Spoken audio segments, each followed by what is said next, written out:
आज का शोरूम हमने बनाया है जो वो बनाया है लिठियानी हिमाचल में, और इस शॉप का साइज़ है 18 बाय 60। तो आप इसमें स्क्वायर फीट का एरिया पता लगा सकते हो और कितने गज की शॉप है। इसमें आप देख सकते हो कितना प्यारा फर्नीचर है, और ये शॉप है ना थोड़ी कर्व शेप में है। तो इस तरीके से फर्नीचर डिज़ाइन किया है, पूरा डिटेल में मैं बताऊंगा इस वीडियो में आगे। और ऊपर देख सकते हो सीलिंग लाइट लगी है, इसका खर्चा भी बताया जाएगा। और इस एरिया की कितनी कॉस्ट आई है वो पूरा डिटेल में मैं कवर करने वाला हूँ इसमें। और फिर ये रैक जो है आगे तक कैसे कर्व शेप में जा रहे हैं और इसकी टोटल कॉस्ट वगैरह एवरीथिंग डिटेल में बात की जाएगी। ये हमारा बिलिंग एरिया है, ये लगभग 7 से 8 फुट का एरिया इन्होंने कवर किया सर ने। और ये एल शेप में काउंटर बनवाया है। तो ये वुडन का काउंटर है, ये आप अपने लोकल एरिया में भी बनवा सकते हो। इसको बनवाने का खर्चा 40 से 50 हज़ार आता है। और अगर ये वुडन का नहीं बनवाना चाहते हैं, मेटल का इसमें आता है, वो हमारे पास 24,500 का मिल जाएगा। उसमें साइज़ 5 बाय 4 का आपको अवेलेबल मिल जाएगा। इसके पीछे सर ने ग्लास वर्क करवाया है, तो आप ग्लास वर्क भी करवा सकते हो।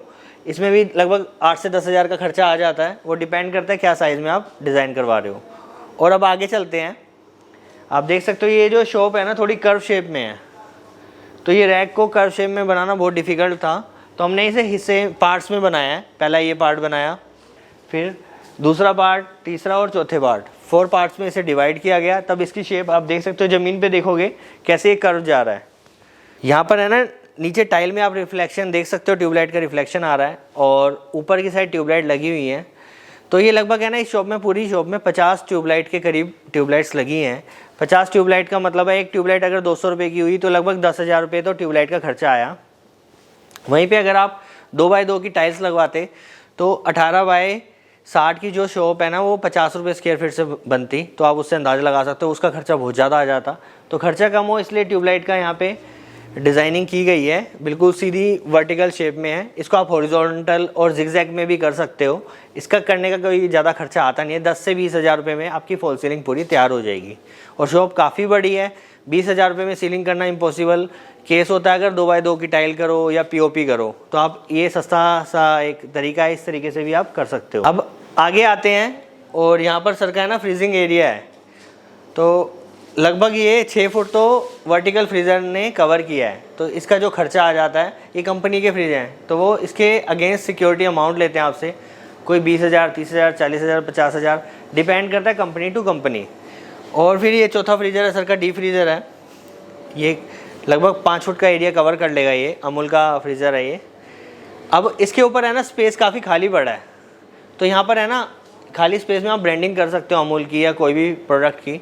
फिर अब देखते हैं हम ये रैक अब आप देख सकते हो कितनी प्यारी शेप आती है, सामान लगने के बाद कितना सुंदर लग रहा है ये व्यू। और इस जो रैक फर्नीचर का खर्चा आया है यहाँ पर बनाने का, वो लगभग आया है 4 लाख के करीब। और जो मटेरियल दिल्ली से यहाँ 450 किलोमीटर दूर हम लाए हैं उसका खर्चा आया है 16 से 20 हज़ार के बीच में आता है ट्रांसपोर्टेशन का खर्चा। डिपेंड करता है ट्रक की अवेलेबिलिटी पे। कई बार होता है 1 वे ट्रक होता है, दिल्ली से आ ही रहा होता है इस तरफ, तो 3-4 हज़ार का डिस्काउंट हो जाता है, नहीं तो वो 20 हज़ार रुपये का आपको किराया होता, वही 16 हज़ार का भी पड़ जाता है। डिपेंड करता है ट्रांसपोर्टेशन का रूट क्या है उस दिन का। तो अब आगे बात करते हैं, इसमें वायर स्टॉपर वगैरह लगे हैं, इससे बड़ी प्यारी फाइन लुक आ जाती है। इन जाली स्टॉपर का फ़ायदा होता है सामान नीचे नहीं गिरता। और इसमें हमने साइड जालियाँ भी दी हैं ताकि सामान है ना साइड में ना गिरे। आपको एक बार दिखा देते हैं कैमरा मार के। यहाँ पर ये साइड जाली लगी है, सर ने टांगने का सामान भी लगा दिया है इसमें, वो आपके ऊपर आप लगाना चाहते हैं या नहीं। और मैंने इसमें आपको बताया फर्नीचर की कॉस्ट, सीलिंग का खर्चा कितना आया, और इसमें फ्रीजर कॉस्ट, काउंटर कॉस्ट, लगभग सारी चीज़ें मैंने क्लियर की हैं। अगर आपका फिर भी कोई डाउट रह गया तो आप हमसे कमेंट में पूछ सकते हो। बाकी इसमें एक चीज़ और है, एलईडी के बोर्ड लगा है, तो ये काउंटर के जस्ट पास में है। आप देख सकते हो इसका कितना प्यारा लुक आ रहा है। अब इस काउंटर के जस्ट सामने है ना सीसीटीवी फुटेज के लिए टीवी लगाया गया है। सीसीटीवी की पूरी फुटेज सामने आ रही है, इससे आपके कंट्रोल में रहेगा पूरा। और ये बिल्कुल जस्ट काउंटर के सामने होना चाहिए, इस चीज़ का ध्यान रखना है आपने। अगर मैंने आपके किसी सवाल का जवाब ना दिया हो तो आप हमसे कमेंट बॉक्स में पूछ सकते हो। और हमारे व्हाट्सएप नंबर पे आप अपनी शॉप का नक्शा भेजोगे तो आपको पूरी शॉप का एस्टीमेट मिल जाएगा, ट्रांसपोर्टेशन कॉस्ट मिल जाएगी। जैसे ये 450 किलोमीटर शॉप दूर है तो लगभग यहाँ का 16 से 20 हज़ार ट्रांसपोर्टेशन का खर्चा आया है और 4 लाख मटेरियल कॉस्ट है। इससे आपको काफ़ी अंदाज़ा लग जाएगा। और शॉप का साइज़ भी बताया मैंने 18 बाय 20, तो आपको शॉप के साइज़ भी पता चल गया, ट्रांसपोर्टेशन और यहाँ पे मटेरियल का कितना खर्चा आया। ठीक है, तो ऐसी हमारे चैनल पे बहुत सारी और वीडियोज़ हैं। आप हमारे चैनल को सब्सक्राइब करते हो तो ऐसी बहुत सारी वीडियो और देख सकते हो। और वीडियो पसंद आई तो वीडियो को ज़रूर लाइक करना। Thank you.